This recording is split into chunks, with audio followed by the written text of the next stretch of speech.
اللہ نے تمہیں پیسے دیے ہیں, نئی گاڑی تم نے خریدی ہے, چھوٹے بچے کا جوتا کیوں باندھ دیا آگے تم نے؟ جوتا باندھنے سے اگر یہ ایکسیڈنٹ سے, حادثے سے گاڑی بچ سکتی ہوتی ہے تو پھر پاکستان کے جتنے پی آئی اے کے جہاز ہیں سب پر باندھ دینا چاہیے, سب پہ جوتے لٹکے ہوئے ہیں. عجیب تم نے فلسفہ تراشا. کسی نے جو ہے وہ کالی رنگ کی پٹی باندھ دی نیچے, اس سے اس کو نظر نہیں لگے گی. گھوڑے کے پاؤں کے نیچے جو کھری لگی ہوئی ہوتی ہے, کچھ لوگوں نے اپنے گھروں میں وہ باندھی ہوئی ہوتی ہے کہ اس سے ہمارے گھر کے اندر کوئی مصیبت نہیں آئے گی, کوئی تکلیف نہیں آئے گی. کسی نے ہنڈیا اپنے گھر کے اوپر الٹی رکھی ہوئی ہوتی ہے, یہ ہنڈیا بچا لے گی. اور میاں ہنڈیا کیا بچائے گی تجھے؟ اللہ کے قہر سے کچھ نہیں بچا سکتا. جب تمہارے اوپر کوئی مصیبت نازل ہونی ہے تو کچھ نہیں بچا سکتا. اگر بچنا چاہتے ہو تو پھر اللہ سے استغفار کرو, اللہ تعالیٰ کی تسبیح کرو, اللہ کی تحلیل کرو, میرے حضور پہ درود پڑھو, پھر دیکھنا کہ مصیبتیں ٹلتی ہیں یا نہیں ٹلتی. تو یہ خام خواہ کے رکیے اور یہ عامل لوگ جو ہیں ان کا تو کام ہی یہی ہے.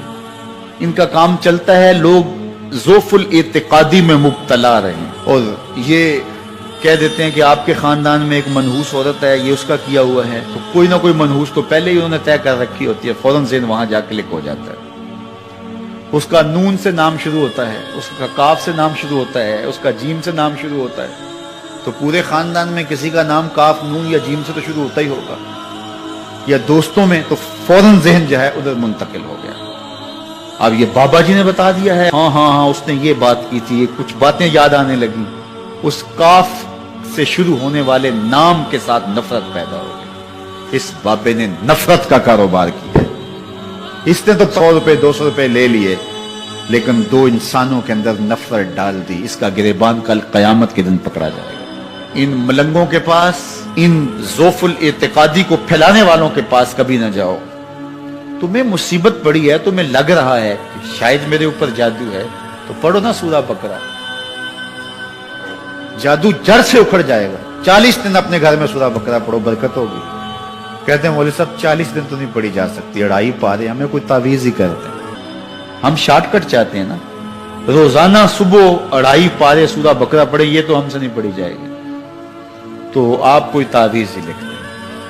کاروبار میں برکت نہیں, میں کہتا ہوں پڑھو نا سورہ واقعہ, 3 رکوع ہیں, برکت ہوگی. ہم کہتے ہیں ہمیں تعویذ ملنا چاہیے, بس وہ ہم گلے میں رکھ دیں, بٹوے میں رکھ لیں, پرس میں رکھ لیں, اور ہمارا کام ہو جائے, ہمیں کچھ بھی نہ پڑھنا پڑے, ہمیں وضو تک نہ کرنا پڑے, نماز نہ پڑھنی پڑے, اور برکت ہو جائے. ایسے برکت تو نہیں آتی. اس لیے چھوڑو ان کی جان, آؤ قرآن مجید پہ آؤ, آؤ سجدوں پہ آؤ, آؤ دعاؤں پہ آؤ. سحری کے وقت اس کی رحمتیں آواز دے رہی ہوتی ہیں, حل من مسترزقن, ہے کوئی رزق مانگنے والا, اور تم اس وقت سوئے ہوئے ہو, سارے دن ٹھوکریں کھاتے ہو. آؤ نا اس وقت جھولی پھیلا کے, ہاتھ پھیلا کے کہو مالک تو جھولیاں بھر دے, تو پھر دیکھنا کبھی کمی نہیں آئے گی, عطا فرمائے گا. دین کی بات پھیلانا صدقہ جاریہ ہے. ثواب کی نیت سے ویڈیو کو شیئر ضرور کیجیے. جزاک اللہ. آقا کریم نے فرمایا کہ میں قسم اٹھا کے کہتا ہوں کہ صدقے سے مال کم نہیں ہوتا. اللہ صدقے سے مال کو برکت دیتا ہے, مال میں اضافہ ہوتا ہے. ایک اور وظیفہ ہے جس کو کرنے سے رزق میں برکت ہوتی ہے. اللہ فرماتا ہے تم نکاح کرو, تم فقیر ہو, وہ تمہیں غنی کر دے گا.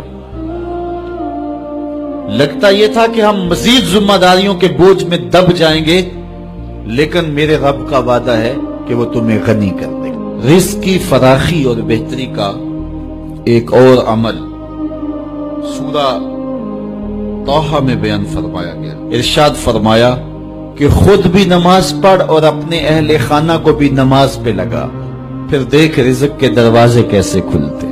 رسول کریم صلی اللہ علیہ وسلم نے ارشاد فرمایا جو یہ چاہتا ہے کہ اس کے رزق میں برکت ہو اور اس کی عمر میں برکت ہو, وہ رشتہ داروں کے ساتھ سلوک اچھا کرے.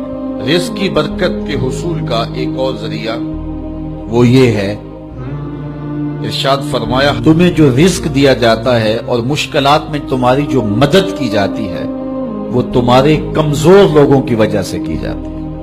معاشرے کے جو کمزور لوگ ہوتے ہیں, اباہج لوگ ہوتے ہیں یا بوڑھے لوگ ہوتے ہیں, تو ان کو کبھی نظر انداز نہ کیا کرو. ایک اور طریقہ دیا گیا اور وہ یہ کہ اگر تم چاہو کہ کہ تمہارے رزق میں برکت ہو تو علم دین حاصل کرنے والے طلباء پر خرچ کرو. اپنے ذمے لے لو کہ ہم کسی طالب علم کی کفالت اپنے ذمے لیتے ہیں. میں آپ کو مشورہ دیتا ہوں اپنا ایک بیٹا راہ دین کے لیے وقف کر دو، لیکن کسی وجہ سے بچوں کا ذہن یہ نہیں بن رہا تو پھر ایک بچہ اپنے ذمے لے لیں. وہ اگر پڑھ گیا تو اس کی برکتیں صدقہ جاریہ کے طور پہ بھی تمہیں نصیب ہوں گی، اور ہو سکتا ہے کہ اس کے صدقے سے اللہ تعالیٰ آپ کے رزق میں برکتیں عطا فرمائے. تو جو طلباء پہ خرچ کرتا ہے اللہ اس کی بہت مدد کرتا ہے. ایک روایت میں آتا ہے جس نے کسی دین کے خادم طالب علم کی مدد کی ٹوٹے ہوئے قلم کے ساتھ یا کاغذ کے ایک ٹکڑے کے ہی ساتھ، وہ ایسا ہے جس طرح اللہ کے گھر کعبے کی 70 بار تعمیر کی ہے. اللہ کی بارگاہ میں دعا گو ہوں کہ اللہ ہم سب کو رزق حلال، رزق وسیع، رزق سہل، رزق فراواں اور رزق مبارک عطا فرمائے.